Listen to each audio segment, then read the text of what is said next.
কি বলবেন? ব্যবসায় তো এই চোরটা বাটপাদের লাগে কারবারি, মাথাটা ঠিক থাকে না। আবার জোর জামালা তো লাগেই আছে একটার পরে একটা। এই যে আবার পিক আপটা উল্টে গেল, 4-5 লাখ টাকার ক্ষয়ক্ষতি। আমার না মন মেজাজ ঠিক ছিল না, মাথাটাও ঠিক ছিল না। তুমি কিছু মনে করো না। আমিও আপনার গায়ে হাত তুলছি, এটা আমার ভুল হয়েছে, এটা করা ঠিক হয়নি। আচ্ছা থাক, এইসব কথা বাদ। আমরা পুরাতন সব ভুইলা নতুন করে বোঝাপড়াটা করে লই, কি কও?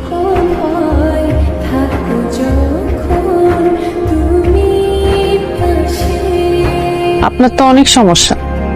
ঘুমের মধ্যে পড়ে পড়ে নাক ডাকেন, হাত পা ছড়ায় ঘুমান, অন্য মানুষের ঘুমের কথা তো চিন্তা করেন না। ঘুমের মধ্যে তো মানুষের নিজের উপরে কন্ট্রোল থাকে না, এটা কেমনে ঠিক করবো? থাক হয়েছে, আপনার অনেক কষ্ট করতে হবে, করা লাগবে না। আচ্ছা, জামাই বউয়ের জীবনে তো বাসরাত থাকা জরুরি, আর বাসরাতের কথা মনে থাকাটা জরুরি।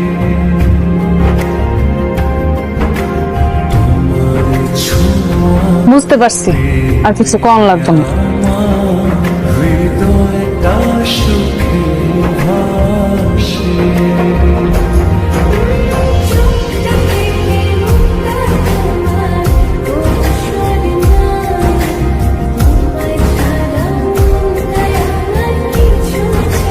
মাশাআল্লাহ, তোমার যে কি সুন্দর লাগতেছে বউ।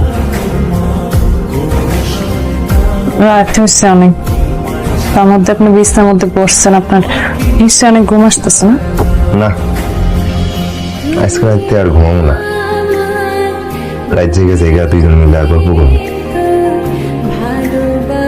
আপনি মানুষটা কিন্তু ভালো, শুধু মাথার মধ্যে একটু গোলমালেই যা। তোমার ভালোবাসা পাইলে সব ঠিক হয়ে যাব।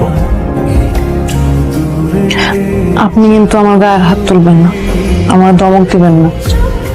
যদি দেন তাহলে কিন্তু এই কথাটা মনে করে আর লজ্জা দিও না। আচ্ছা, আপনি আমার একটু পড়াশোনা করতে দিয়েন, আমি পড়াশোনাও করবো, ঘরও সামলাই নিব, কোনো সমস্যা হইব না। তুমি সব করবা, তোমার যা মন চায় তাই করবা। তোমার যেমনি মন চাই তেমনি সংসারটা তুমি গুছাই রাখবা। খালি বউ কও তুমি আমার ছাইরা যাবা না। আমি আপনার ছাড়া যাবো কেন? আমি আপনার ছাড়া কই যাবো? আমার জানার কোন জায়গা আছে?